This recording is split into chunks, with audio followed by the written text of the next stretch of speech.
সবাই ভালো আছো? আমরাও খুব ভালো আছি। এটা হচ্ছে 19 ফেব্রুয়ারি মানে কাল। তো সকাল সকাল দিদিদের ফোন এলো, চলো আজকে আমরা একটু বাইরে বেরোবো। তো বাইরেই আমরা ব্রেকফাস্ট করব, আর সাথে ওর দুটো বন্ধুও আসছে, মানে নীলদা এবং নীলদার ওয়াইফ। তো আর কিভাও আজকে সকাল সকাল ঘুম থেকে উঠে পড়েছিল। তো আমি বললাম ঠিক আছে, তাহলে চলো একসাথে যাওয়া যাক। ওটাই তো মেঘনাদের বাড়ির সামনে। মেঘনাদের বাড়িটা কি নাসকোটের বাইরে?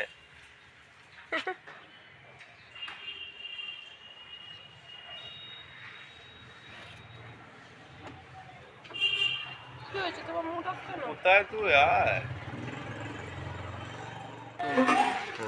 কোন গাড়িটা? বর্ধমানের one of the best kachori আমরা একটা করে খাবো। তো ওরা তো চলে এসছে, তারপর ফার্স্টে আমরা একটা কচুরির দোকানে দাঁড়ালাম, কিন্তু ওখানে না খেয়ে আমরা ফার্স্টে গেলাম বর্ধমানের সব থেকে ফেমাস দুলালের ডালপুরি এবং চপ। তো সেখানে আমরা ডালপুরি খেলাম। তো ওখানে ডালপুরি এতটাই ভালো, এতটাই নরম, খুবই সুন্দর খেতে। এরকম ডালপুরি সচরাচর অন্য কোথাও পাওয়া যায় না। ইনি এতটাই ফেমাস যে এনার দোকানে বাইরে থেকে অনেক ফুড ব্লগাররা আসে এখানে ভিডিও করতে, আর এক নামেই তাকে চেনে বর্ধমানে সবাই। তো আমরা এখানেই ফার্স্টে দুটো করে কচুরি খেয়ে তারপর ওখান থেকে আমরা গেছিলাম কাছেই আমাদের বড়বাজারেই বর্ধমান রাজবাড়ির কুল দেবতার মন্দিরে। আর আগে প্রত্যেক বছরেই আমি যেতাম, যখন অনেকটা ছোট ছিলাম তখন যাওয়া হতো, কারণ প্রত্যেক বছর এখানে রথের টাইমে 2 দিন মেলা বসে, আর এখানে রথের দড়িও টানা হয়, আর সেই টাইমটাতে খুব ভিড়ও থাকে। তো এই লাস্ট 2 বছর মানে যবে থেকে ব্যাঙ্গালোর গেছি, তো তখন থেকে আর এই মেলাতে আসাও হয় না। আর অনেক দিন পরই এখানে গেলাম, বেশ ভালোই লাগছিল দেখে, বেশ পুরনো স্মৃতি মনে হচ্ছিল যে মনে পড়ছে। খুব সুন্দর জায়গাটা, কারণ আশেপাশে একদম নিস্তব্ধ। এইটা দেখতে পাচ্ছ, এটা পাশে ছিল ওটা নাট মন্দির। এখন ফাঁকা ফাঁকা লাগছে, ওই মেলার সময় বেশ 2-3 দিন মেলাটা হয় না, 2 দিন মেলা হয়। ওইটা দেখো ওখানটা কি একটা পাখির বাসা মনে হয়। কি সুন্দর ছোট্ট পাড়া। এই তুই দাঁড়াবো, ঘুরিস না ঘুরিস না ঘুরিস না ঘুরিস না।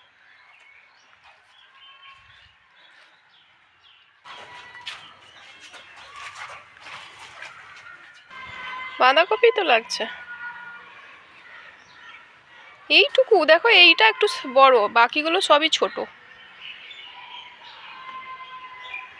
আগে জানো তো ওই দিকটা খোলা ছিল, দিয়ে ওই ওমেন্স কলেজটা যাওয়া যেত, একটুখানি ভাঙা ছিল দেয়ালটা, ওমেন্স কলেজের ভেতরে ঢোকা যেত। ওই কলেজটাতে ছর্দি পড়েছে না?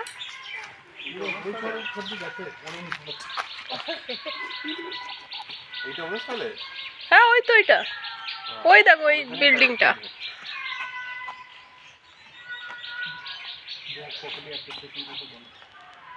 না না, আমি তো অনেকদিন পর এলাম, প্রায় 2 বছর পর এলাম। হ্যাঁ, রেনোভেট করলে কিন্তু খুব সুন্দর হবে।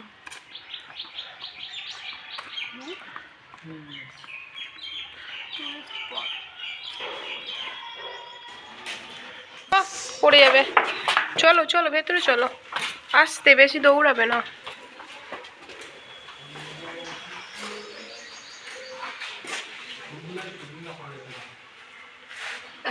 ঠিক বলেছো।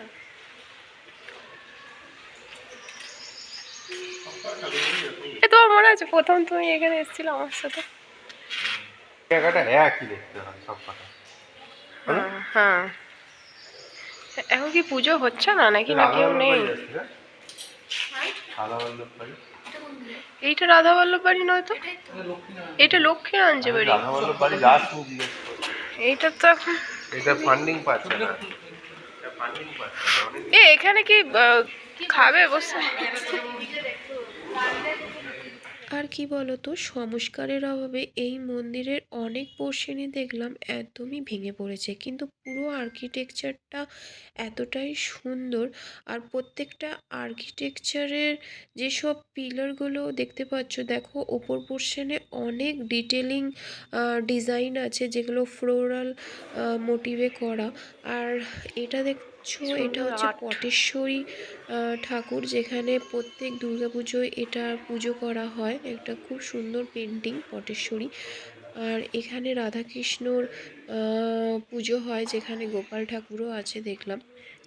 দেখো প্রত্যেকটা পিলারের ওপরের পোর্শনে এত সুন্দর ডিটেলিং, যা সত্যিই দেখলে অবাক লাগে। তারপর আমরা গেছিলাম একদম মেন মন্দির থেকে একটু ব্যাক সাইডে, যেখানে পাতালেশ্বর মন্দির আছে। এই পাতালেশ্বর মন্দিরে সচরাচর সেরকম ভিড় হয় না। প্রত্যেক দিন পুজো হয়, কিন্তু শিবরাত্রির টাইমটাতে এইখানে ভিড় থাকে, কারণ এখানে সাধারণ মানুষরা এখানে শিবের মাথায় জল ঢালতে আসে। আগে আমিও শিবরাত্রির টাইমে এখানে মায়ের সাথে আর দিদির সাথে শিবের মাথায় জল ঢালতে গেছিলাম। আর কিবাকে নিয়ে গেলাম ফার্স্ট টাইম, তো বেশ ভালো লাগলো। আর এখানে কি বলো তো, সকালবেলাটা গেলেও একটু বেশ ভয় ভয় লাগে, বিশেষ করে সাপের ভয় লাগে, কারণ অনেকটা ব্যাকে এসে এবং বন জঙ্গল আশেপাশে ছিল। আর এখন দেখলাম তাও অনেকটা পরিষ্কার পরিচ্ছন্ন করেছে।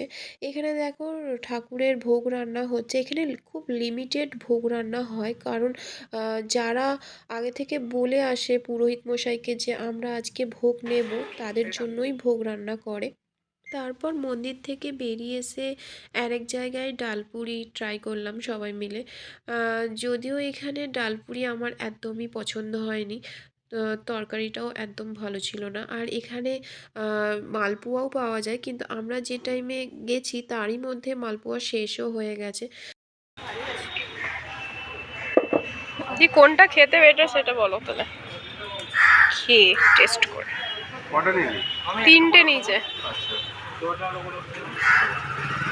Cholesterol party.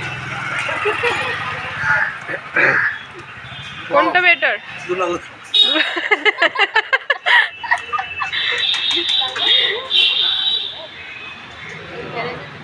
ওই দুলালদারই তো। তো আমরা দু জায়গায় ডালপুরি ট্রাই করার পর আমাদের মনে হলো যে দুলালের ডালপুরি সব থেকে ভালো, সব থেকে টেস্ট বেশি।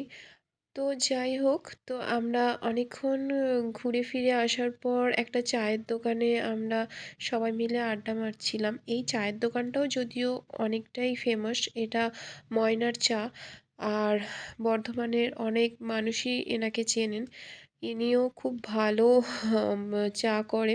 তো দিদীপ এবং দিদীপের বন্ধুরা তো প্রায় এখানে যায়। হনুমান চালিসা। তো চলো, টাটা বাই, আবার দেখা হবে আমার নেক্সট ভিডিওতে। আর ভিডিওটা ভালো লাগলে অবশ্যই একটা লাইক করবেন এবং চ্যানেলটাকে সাবস্ক্রাইব করবেন। বাই।